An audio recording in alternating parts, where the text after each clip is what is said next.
Marco, given what the smaller amount of innings you pitched this year, did you do anything different going into this offseason, or have you done anything different to try and prepare for that kind of odd season that you had last year?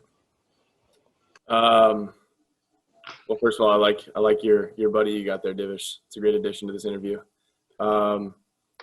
And yeah, I did. I'm planning for, a marathon. Last year was a little bit of a sprint. So this year, I need my legs under me a little more volume on the arm this year. And so started a little bit earlier on the throwing program and have definitely tried to put on some muscle and definitely, carry me through this season. So preparing for more of a marathon this year.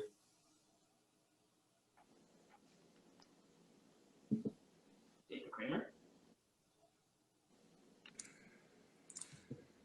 Hey, Marco, good to see you. We've all seen the competitiveness, the 200-inning benchmark in 2019, the lack of home runs and base runners overall. What are kind of like the next steps for you in your assessment and self-evaluation that you'd like to take into 2021? It's a good question. I think there are things that I can always improve on. My command and conviction in my pitches and my consistency between starts. But these are things that are small adjustments, individual, just things that I will continue to work on and continue to perfect my craft. Corey Brock.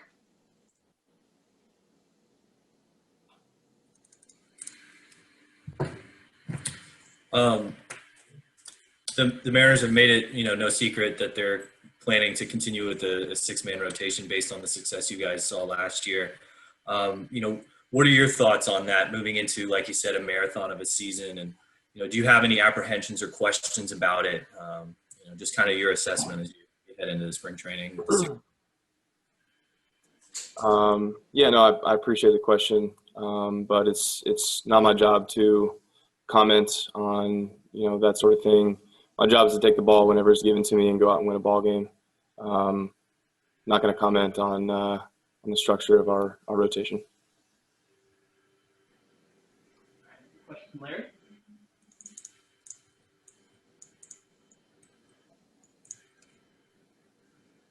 Marco, we all saw your tweet to Taiwan where you said, come join me and we'll win the AL West. Did you make any headway? And do you feel you're that close to the West title, realistically? Me and Taiwan love to have fun. Love to engage on Twitter and everything. And obviously when I'm become one of my close friends. So I would love to have him back. Don't know how much headway I can make. It's not my job to get him here. But on the AL West front, I don't think I'm alone in seeing a window and seeing an opportunity to really make a statement in this division. I think with the young talent that we have, the culture that we've begun to create here, we are on our way, and that's where the expectation lies right now. I won't settle for anything less. Mr. Brock. Marco, Happy New Year. I'm curious, last year as you worked through the season with this is a six-man rotation question, but it's not prickly by any nature. The extra day of rest, was that more beneficial to you in terms of the rest, or were you able to utilize that to do some, pitch shaping, location strategies, all those other things, or was it maybe a mix of both? I wouldn't say that I'm much of a pitch shaper, so to speak. I don't think I've ever considered myself one of those guys. I would say that I adapted to the six-man rotation, and I took what it gave me, that extra day of rest, extra day of game planning, extra day of lifting, conditioning. I just used it to prepare for my next start, prepare to go out and be a better competitor on that sixth day. Question from Shannon. Hey Marco, good to see you. You mentioned a window opening up within the division. What do you hope? You've got young starters in that rotation with you. What do you hope they took from their experiences against the division? They didn't have very many, but it looked like some headway was made in some areas. Yeah, no, it's a great question, Shannon. I think that our young guys took a lot of confidence from this last year, not just opponents in our division, but for every team that we faced, we strongly believed that we could go and compete with anybody. So when we went to LA and played the Dodgers, we believed we could go in there and compete. When we went to San Diego, played the Padres, we went in there and believed we could compete. That's just the mindset that we have. That's the mindset we have going forward. And that's what's going to take us to where we need to go. Take another question from Ryan Divish. Marco, I did two questions. One, you kind of said it's not your job to worry about these things. What you, as the leader of one of the main leaders on this team, how would you define that job? In that role, besides just taking the ball every fifth or sixth day or whatever it is. I mean, what is your idea of a job as a leader? Well, I think the job of the leader, I think you have a lot of jobs. I think that you're in charge, your responsibility of defining what the culture of the team is. I think that the character, the common goal of the team, the direction, the spearhead. You're in charge of where we go as a group. You're in charge of defining what it means to be a part of this team, setting expectations for your teammates, and holding them accountable, holding myself accountable first off. And I think it starts with that. And I think that a culture like that is contagious. I think that as we begin to see more leaders emerge in this team, I think that that's where I'd like to see us go is just to have an entire room, an entire clubhouse full of guys who believe in that message and believe that they can influence the direction of this team. As part of that, like you mentioned, setting a tone, it seemed like you grew weary last year of talking about the young kids getting better and all this stuff. When you step on the field this year, I mean, the results of every night, I mean, does that take precedence to you more than even, what other people are saying that, look, this is about wins and losses and results and not just the idea of, oh, hey, we're building something and getting better? To be honest, Ryan, I don't listen to what other people say outside of our clubhouse doors and the staff that we have, the players that we have. There's too much noise out there. And frankly, you can get confused and it can get complicated. So I have a pretty simple mindset, and that's to go out and win every day. I've had the same mindset since I was about 10 years old, through travel ball, through high school, through Gonzaga, through St. Louis, through here. It's the same thing every day. You go out and you win the ball game. That's what I get paid to do. That's what I do. In that regard, in holding others accountable, like mistakes, this isn't just about, it's a learning thing. You're here to play and be a professional, and you hold others accountable. I think the only way to improve and develop is to win. I think you have to learn how to win. You have to set the standards, set expectations on winning. That's how you get to where you want to go. All right, take a question from Shannon Dreher. Hey, Marco, at the end of the 2019 season, when a lot of the young players were up, some were playing and some were just visiting, you kind of looked around, you saw a lot of them, and you said, I got to learn who these guys are. They're kind of a group. What did you see from them in that regard this year? And is there something you can point to in a benefit that they did come up together, that they were kind of established as a group together? Yeah, absolutely. The comfortability that they had with each other, the familiarity with, your teammates, having guys you can count on next to you in the battlefield. I mean, those are things that are very valuable to us as a team, and to us to have a nucleus that hopefully we can grow. That's going to be extremely valuable going forward as we, play some tough games, face some tough opponents. You have guys next to you who you can trust. And we saw that grow this year. We saw a great culture of competitors that are continuing to grow together. And, we saw some swagger out of them, to be honest. Some kids that have confidence and really love playing together. We have time for about 3 more questions here for Marco. So we're going to call Larry Stone here. Yeah, hey, Marco. We're going to talk to Kyle in a few minutes. You were talking about leadership a few minutes ago. What does Kyle's leadership and experience mean to this team? He's now the senior Mariner. I'm assuming you're talking about Seager then, not Lewis, Kyle right? Seager. Yeah. What did I say? Yeah, I think, Kyle is a guy who's meant a lot to me over the past few years that I've been here. And I think Kyle doesn't get enough recognition on the work that he does behind the scenes with our group, with our young guys. And then with our middle level guys, guys like me and Haniger, guys that have come through, and Daniel Vogelback. I mean, guys who he's impacted to carry on the torch and become leaders ourselves. I think he doesn't get enough recognition in that area for things he does off the field. So I try to give him credit every chance I get. All right, question from Matt Roberson. Hey, Marco. I'd love to get your thoughts on the organization hiring Hisashi Iwakuma as the coach, and wondering if you've heard anything about what his role will be, as well as if you have any memories or stories about sharing a clubhouse with him.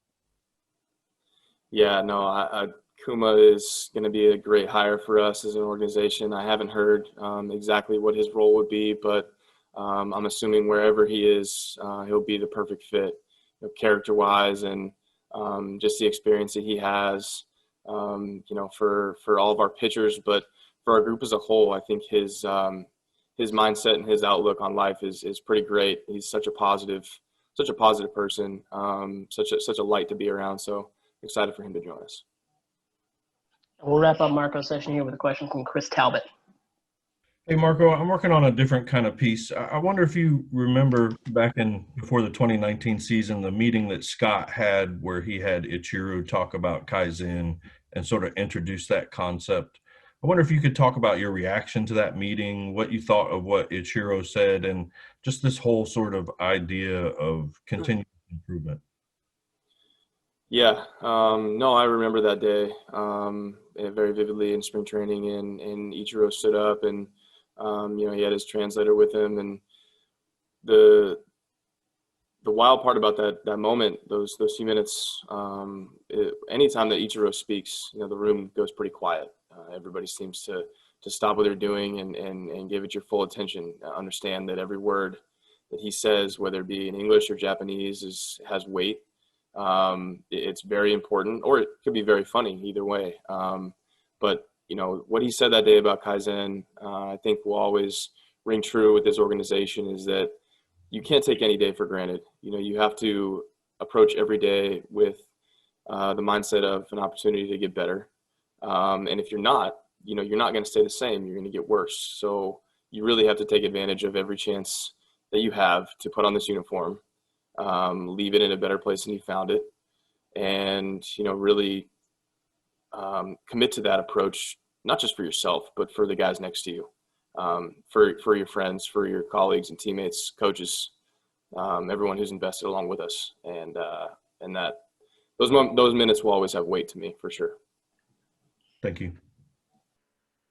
Man, we're getting right after it, aren't we, Larry? I hear you. Okay. Yeah, no, it is, Ben. That's that comes with the territory, though, right? So, we haven't been winning. So when you're not winning, you rebuild, and when you rebuild, you go young, obviously. So no, I think I think I still certainly have a role here, as long as I'm here, type deal. So I think it's try to help these guys as much as I can, and go out there and compete this year. Like you said, this could potentially be my last year. So.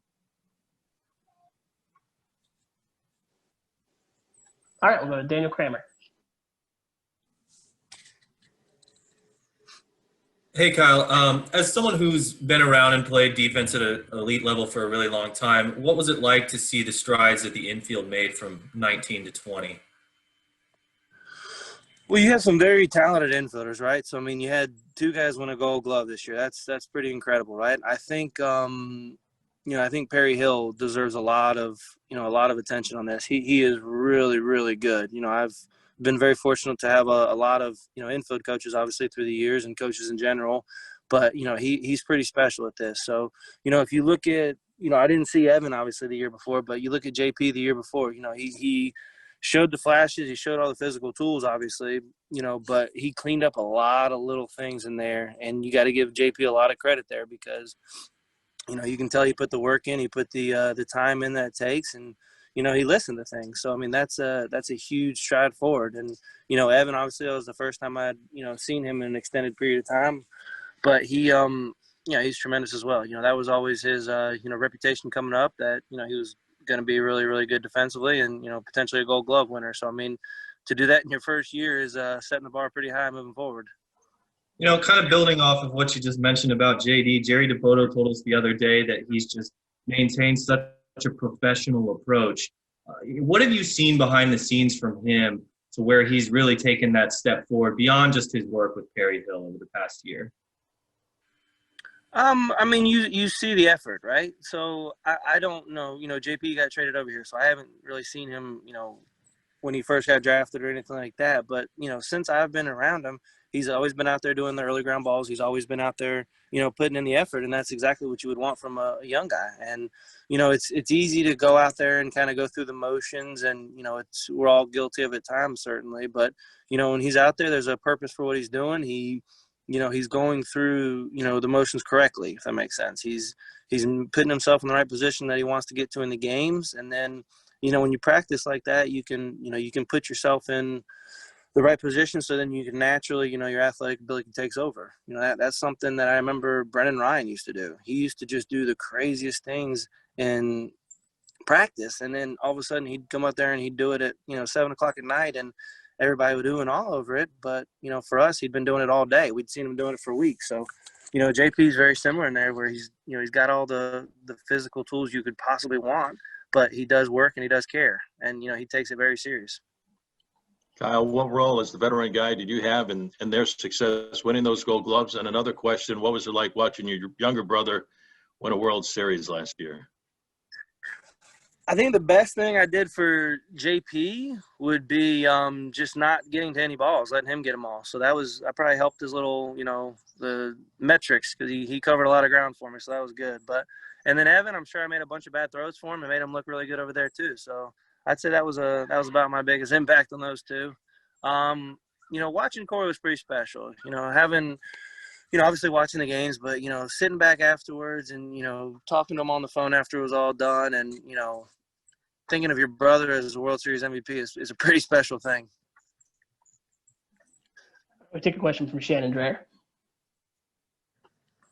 Hey, Kyle, kind of a two-parter here. What has been your main focus in getting set for the season? And part two of that, you've been through pandemic baseball right now. Well, hello. Hi. You've been through the pandemic. Hi, good to see you too. How do you approach what's ahead from a mental aspect now that you've got a little bit of a picture of what it could look like as far as protocols go and playing and it's different, right? The protocols this year were certainly much more of a mental grind than it was necessarily a physical one, especially it only being a 60-game season. I think it gives you a little bit of assurance, certainly, that it can be done. We can play all the games, we can get through the season and not have, if there are hiccups, they have, the protocols in place to take care of it. I think, having a successful season, is a big boost going forward, right? So, it takes a lot of the stress of, are we going to get canceled next week? Is this going to be our last game? All these other type of issues you had to deal with. But, it is what it is. We're, this pandemic is ongoing, and, we're fortunate enough to, be able to play a game during it and, have a job. So that's a good thing. Next question from Ryan Devish. Hey, Kyle, coming off of Larry's thing, I remember talking to Felix that year in his final year that it was very awkward at times, and it just felt different. How do you make sure that it doesn't feel like that you don't get caught up in that moment, having been there so long, and try and focus on the task at hand? Yeah, I mean, I completely understand now how Felix felt, right? I get that 100%. He had been here a long time, he'd been here a long time before I got here, right? And then obviously I got to play with him for a long time. And, when you're here for a long time, there's certainly a comfort level, right? And then, you get to the, the end of your contract and, potentially the last year here, it definitely is, a different feeling. Where every other year, obviously, I was, had more years here. So it's definitely a different feel, but, that stuff's, it's out of my control. And, and unfortunately, I don't have any say on, what happens past this year. So it's one of those things where you pretty much just try to treat it like any other year. You go out there, you do your job every single day, and then, all that stuff gets taken care of later. Next question from Larry Stone. Yeah, Kyle. A couple of years ago, you came to camp. You would really radically change your training and your body type and everything. How do you are you maintaining that same training regimen? And now that you've had a couple of years, I know you got hurt the first year, but to reflect on it, has it worked the way you thought it would? It's evolved like anything else, right? So I still maintain a lot of the diet stuff. I would say that first year was mostly just, stretching and doing all that type of stuff because I had gotten really pretty stiff, I guess. And I had, like just inflammation in my body in general. I wasn't able to move the way I wanted to. And then this past winter, we were up in Seattle and I was able to, stay on a lot of the dietary stuff and then actually, work out and move weight and feel strong. So that was, for me, I think that's kind of best case scenario. And that's pretty much what I've been doing this year is still very conscious of the diet, still, taking care of all that stuff, but mixing in much more the strength aspect than I did a few years ago. Just, I had to do it that year to kind of clear out the system, I guess, and reboot everything so I could physically move. But, in my job, being able to, the power department is a big part of my game, right? So, if I'm not able to drive baseballs, I'm not able to, hit doubles, hit home runs, knock in runs, and still play defense, that's taken away pretty much what I'm trying to accomplish. I don't know if I answered your question there. Yeah, you did. You're coming off a strong year, even though it was a 60-game season, and going into your age 33 year. How do you feel like about where your career is now moving forward? Do you feel like you have a lot of years left at, as a starting frontline player? Yeah, I still physically feel good. I've learned a lot over the years, obviously, about, taking care of yourself. And, I think the nutrition aspect's been a big for me, eating better and knowing, what's good, what's bad, obviously more than just the basic stuff. But I think, as I've gotten older, I've always liked to work out, but kind of understand more the importance of, taking care of yourself a lot more physically. Whereas, right now I feel good, and, it's something that I still have every intention of continuing to play, if that's what you mean. All right, we have about 3 more questions for Kyle here. Excuse me. So I'd like to start with Lauren Smith. Hey, Kyle. Going back to what you were saying about JP, as he's kind of made those defensive strides the last couple of years, have you also seen him kind of take on a little bit more of a leadership role within the team?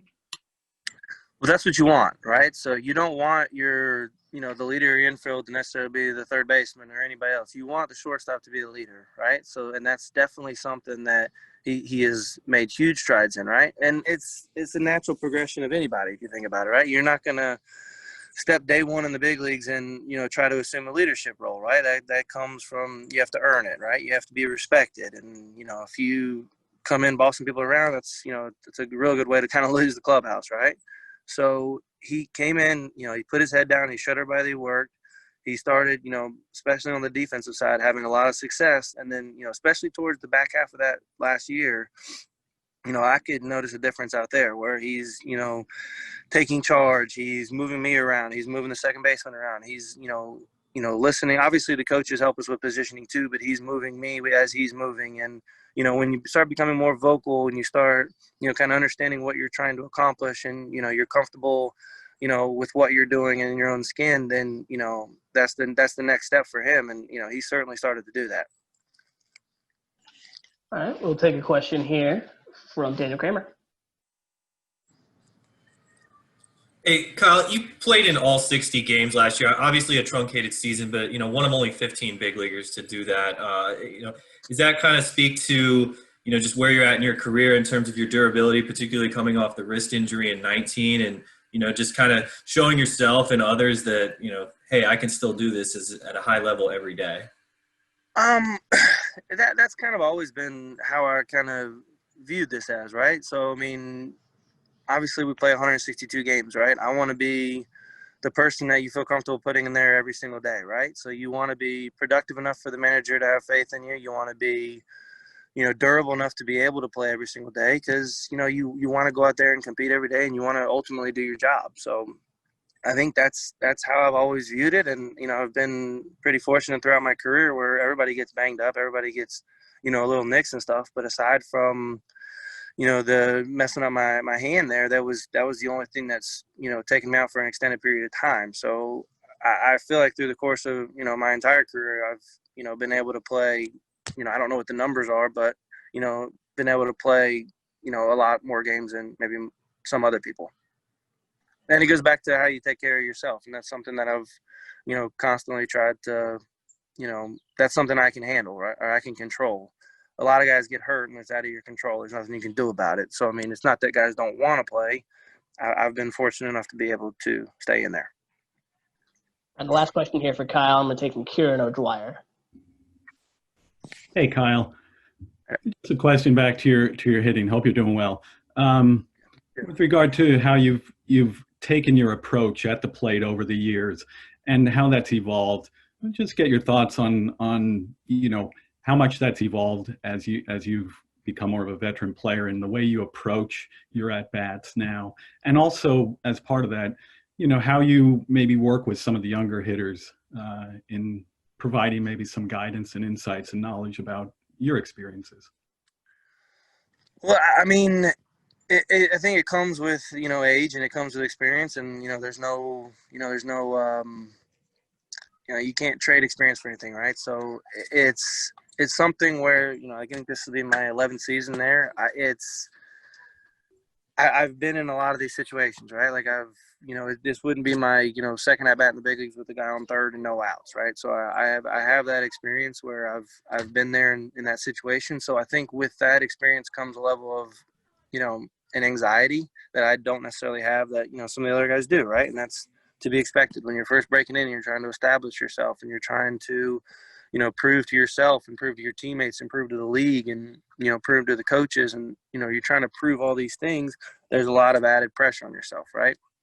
So I think at some point you don't have the anxiety of trying to prove yourself to everybody. You just are able to go out there and just compete. And, I think that's where, I've been able to get out lately and, I'm certainly love to help guys as much as I can. We have really good hitting coaches also though. So, I mean, they are, they're really, really, really good about, all the positions and the hitting and the, how they can break down a swing has been pretty incredible. So, these guys have a lot of, resources at their disposal and, that's something that, with time you kind of, you can breathe a little easier up there. I just wonder if I could follow up there. Just maintaining that composure over the years too, as the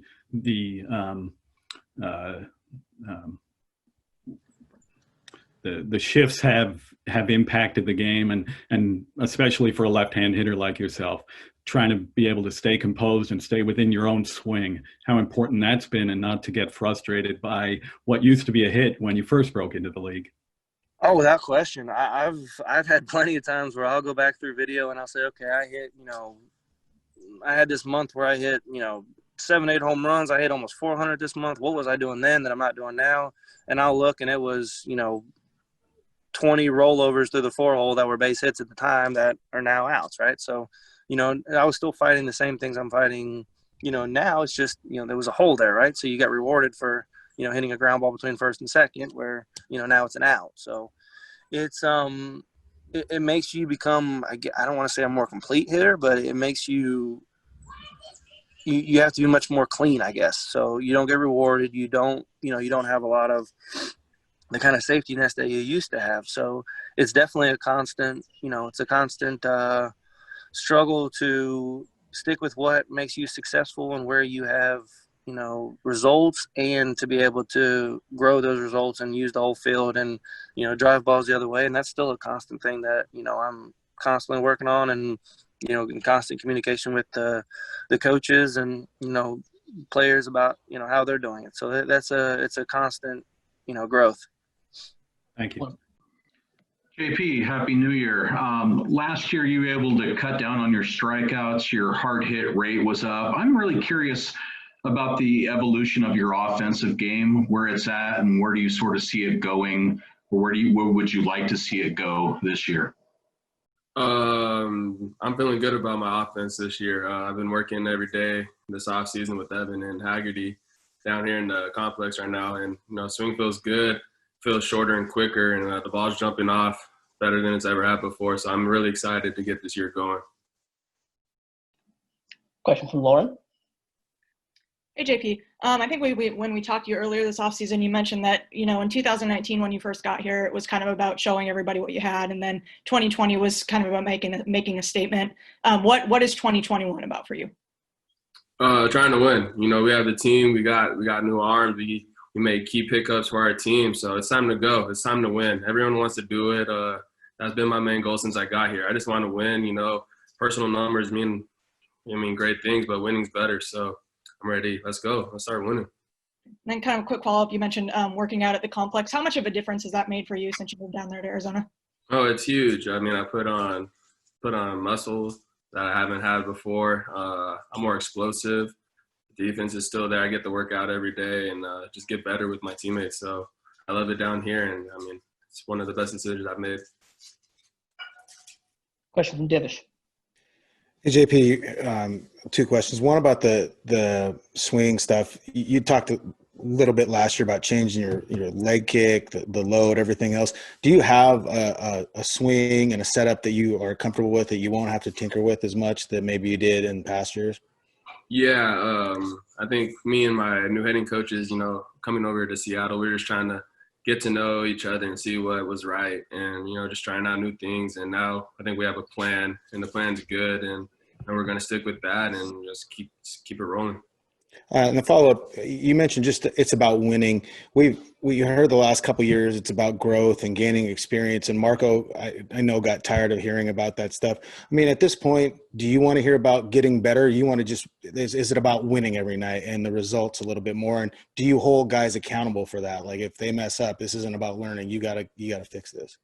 Yeah, definitely. I think it's time to go. Everyone had their time. Everyone's got their little cup of tea. And, I think we have the competitiveness to go out there and win every night and be a winning team. I think if we just all believe that and we all play like that and show up each day like we can do that, it will make a big difference.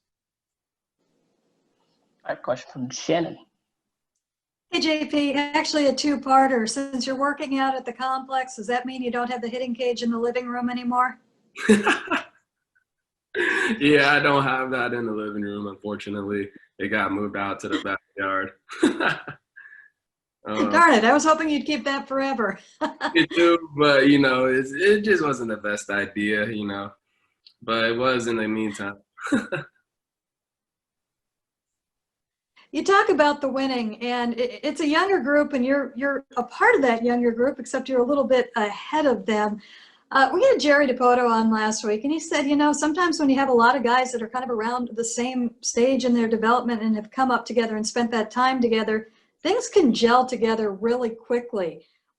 Do you see things in that regard that what you might not have in those at-bats you perhaps can make up for and what you gain familiarity? I'm sorry, you kind of lagged. Can you repeat that question, please? Yeah, what advantages do you see in having a young group that came up mostly together? And are a lot of guys, when you look around, are kind of around the same point in their careers? Oh, yeah, definitely. I think it definitely helps from a comfort point of view. That happened with me and Philly. We all came up together and, it made the first years kind of easy and just made it flow really well together. I think it will definitely help us. No one likes losing. No one likes losing together, especially that. So I think if everyone just holds each other accountable each night and if everyone just shows up to work each day, knowing what they have to do, I think we're going to be good. Question from Daniel Kramer. Hey, JP, now that you kind of have 2 years here in Seattle and you've shown the credibility that you have, and maybe with D gone as well, do you kind of feel that sense of taking on an even bigger role behind the scenes with some of the younger guys? Yeah, definitely. They know I'm here. They know I'm always here if they have questions or whatever. But yeah, I think it's definitely that time to step up, and I'm ready for it. I'm up for the challenge. And kind of building off that, we just talked with Kyle Seager, who talks quite a bit about your development in that regard. What are some of the things that you've taken away from him over the years? Just given that he's been around so long and played at such a high level for so long. How he works his butt off each day, day in and day out. It's incredible to see the routine he has and how he goes about it each day and how he remains so humble about it. It's insane. He's one of the greatest human beings ever. But just to see him go out there day in, day out, doing his work, just everything he does about his craft, it's incredible. Take a question here from Chris Talbot. Hey, JP, I'm working on kind of a different piece here. I wonder, were you in the 2019 meeting where Scott introduced the concept of Kaizen to you guys and Ichiro spoke? It was at the beginning of the season. Yeah, I was there. Were you able to incorporate any of what you learned there or what they've talked about since into your development over the last 2 years?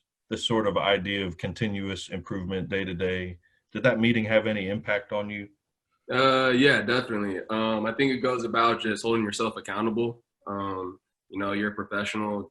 You got to do your job day in and day out. There's no excuse. No one's gonna baby you and hold your hand. You're a grown up. You're in the professionals. Like, you got to go out there day in and day out and do your job. Thank you. Yes, sir.